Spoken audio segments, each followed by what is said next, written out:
हम सभी अपने थॉट्स और फीलिंग्स को शेयर करते हैं जो ज्यादातर वर्बल कम्युनिकेशन के थ्रू होता है। लेकिन आर्टिस्ट अपनी फीलिंग्स और आइडियाज को कम्युनिकेट करने के लिए आर्ट की हेल्प लेते हैं। उनकी इमेजिनेशन एक्स्ट्रा ऑर्डिनरी होती है और वो बहुत क्रिएटिव माइंडसेट रखते हैं। अब आप ये बताइए कि क्या आप में भी ऐसी ही क्वालिटीज है और क्या आप आर्ट वर्क को इतना पसंद करते हैं कि इसमें अपना करियर बनाना चाहते हैं? अगर ऐसा है तो आप जरूर एक आर्टिस्ट बन सकते हैं और इसके लिए आपको क्या क्या करने की जरूरत होगी, ये बताने के लिए हमने आज का ये वीडियो बनाया है, जिसमें आपको आर्टिस्ट की 2 कैटेगरीज, इनसे related courses, colleges, fees, career scope और सैलरी जैसी सारी जरूरी जानकारियां मिलने वाली है। इसलिए इस वीडियो को लास्ट तक जरूर देखें। तो चलिए शुरू करते हैं और सबसे पहले आपको बताते हैं आर्टिस्ट की 2 कैटेगरीज के बारे में। ये 2 कैटेगरीज है फाइन आर्टिस्ट और कमर्शियल आर्टिस्ट। अब आपको ये भी पता होना चाहिए कि फाइन आर्ट में क्या आता है और कमर्शियल आर्ट में क्या आता है। आइए जानते हैं। फाइन आर्ट में पेंटिंग्स, स्कल्पचर्स और इलस्ट्रेशंस आते हैं, जबकि कमर्शियल आर्ट में ग्राफिक डिजाइन, एडवर्टाइजिंग, ब्रांडिंग, लोगो और बुक इलस्ट्रेशंस आते हैं। एक फाइन और क्राफ्ट आर्टिस्ट का काम होता है आर्ट क्रिएट करके न्यू मेथड्स को डेवलप करना, और इसके लिए weaving, knitting, glass blowing, painting, drawing और स्कल्पटिंग जैसी टेक्निक्स की हेल्प लेना। वहीं एक कमर्शियल आर्टिस्ट का काम होता है क्लाइंट्स के साथ मीटिंग करके ये डिसाइड करना कि उन्हें किस तरह का प्रोडक्ट चाहिए और उसके अकॉर्डिंग अपनी आर्ट फॉर्म को तैयार करना।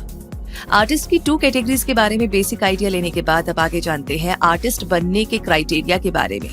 पहले जानते हैं फाइन आर्ट के बारे में। अगर आप फाइन आर्ट में सर्टिफिकेट कोर्स करना चाहते हैं तो इसका कोई स्पेसिफिक क्राइटेरिया नहीं है। हालांकि कुछ institutes minimum 10th class pass कर चुके कैंडिडेट्स को इसके लिए एलिजिबल मानते हैं। डिप्लोमा और बैचलर डिग्री कोर्स की बात करें तो ऐसे स्टूडेंट्स जिन्होंने क्लास 12th पास कर ली है वो फाइन आर्ट में डिप्लोमा और बैचलर डिग्री के लिए अप्लाई कर सकते हैं।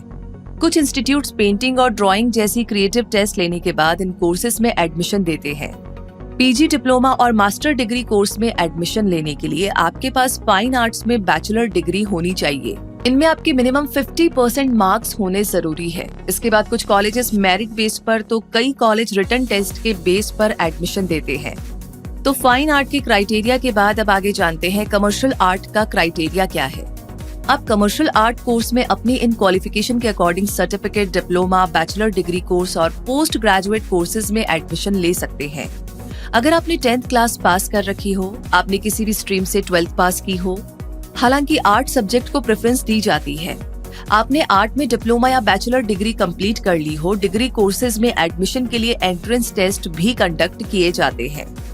आर्टिस्ट बनने के लिए फॉर्मल कोर्सेज के अलावा जिन स्किल्स की जरूरत होती है वो है creativity, communication skills, critical thinking, networking skills, tech knowledge, passion, hard work, discipline, presentation skills, sketching skills और आर्टिस्टिक स्किल्स। अब आपको बताते हैं इंडिया के ऐसे बेस्ट कॉलेजेस के नाम जहां से आप फाइन आर्ट और कमर्शियल आर्ट में कोर्सेज कर सकते हैं।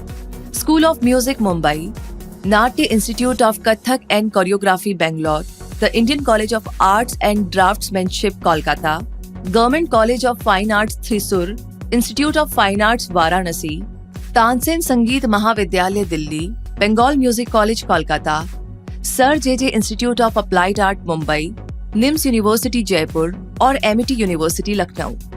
वैसे जहां तक फीस की बात है तो ये पूरी तरीके से आपके कोर्स और उस कॉलेज पर डिपेंड होगी जहां पर आपने अप्लाई किया है।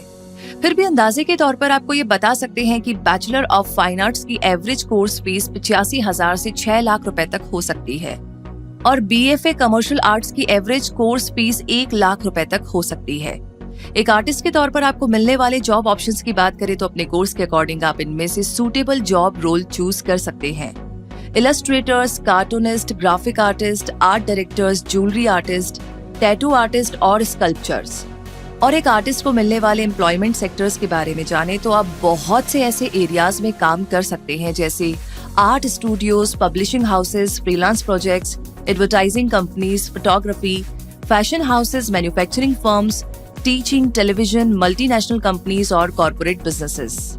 और अब जानते हैं सैलरी के बारे में। फाइन आर्ट और कमर्शियल आर्ट फील्ड में एक आर्ट डायरेक्टर को मिलने वाली शुरुआत की एनुअल सैलरी 2,85,000 रुपए तक हो सकती है। एक ग्राफिक आर्टिस्ट को फ्रेशर के तौर पर 1,20,000 एनुअल सैलरी मिल सकती है।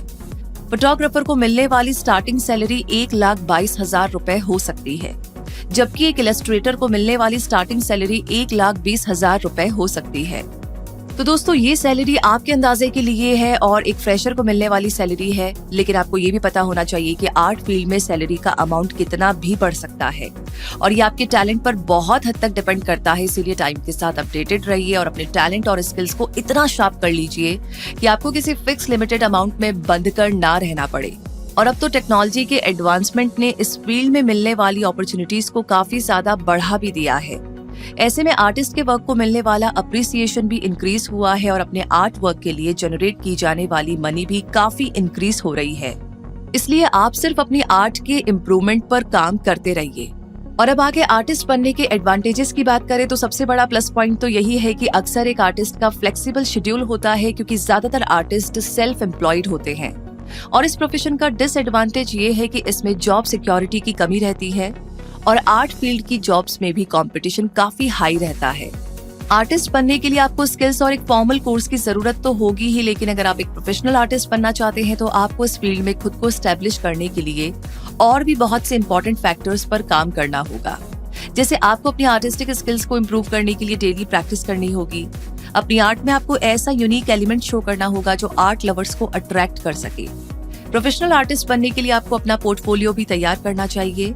अगर आप प्रोफेशनल आर्ट ऑर्गेनाइजेशन से जुड़ेंगे तो आपका नेटवर्क इतना स्ट्रांग बन जाएगा कि आपको अच्छे वर्क ऑप्शंस मिलने लगेंगे। इसके अलावा आप दूसरे प्रोफेशनल आर्टिस्ट के वर्क को ऑब्जर्व करें, उनसे सीखें और अपनी आर्ट वर्क में मिलने वाले हेल्दी क्रिटिसिज्म को अप्रिशिएट करें। आप इंटर्नशिप के जरिए भी अपनी आर्ट स्किल्स और नॉलेज को तेजी से बढ़ा सकते हैं। तो दोस्तों, इस तरीके से डिटेल की हेल्प लेकर आप आर्टिस्ट बनने का अपना प्लान तैयार कर सकते हैं और हम उम्मीद करते हैं कि इस वीडियो के जरिए भी हम आपके करियर को सपोर्ट करने में थोड़ी हेल्प जरूर कर पाए होंगे। ये जानकारी, ये वीडियो आपको कैसा लगा और आगे कौन सा सवाल है जिस बारे में आप जानना चाहते हैं, कमेंट बॉक्स में लिख करके जरूर शेयर करें। और आगे जिन लोगों ने आज हमें ज्वाइन किया है उनसे रिक्वेस्ट है कि हमारे चैनल को सब्सक्राइब करके बेल आइकन को प्रेस करना बिल्कुल ना भूलें, क्योंकि आगे भी ऐसी जानकारियां आपको मिलती रहे। उसके लिए जरूरी है कि आप क्विक सपोर्ट के साथ रहे और हमेशा अपना सपोर्ट यूं ही बनाए रखें। धन्यवाद।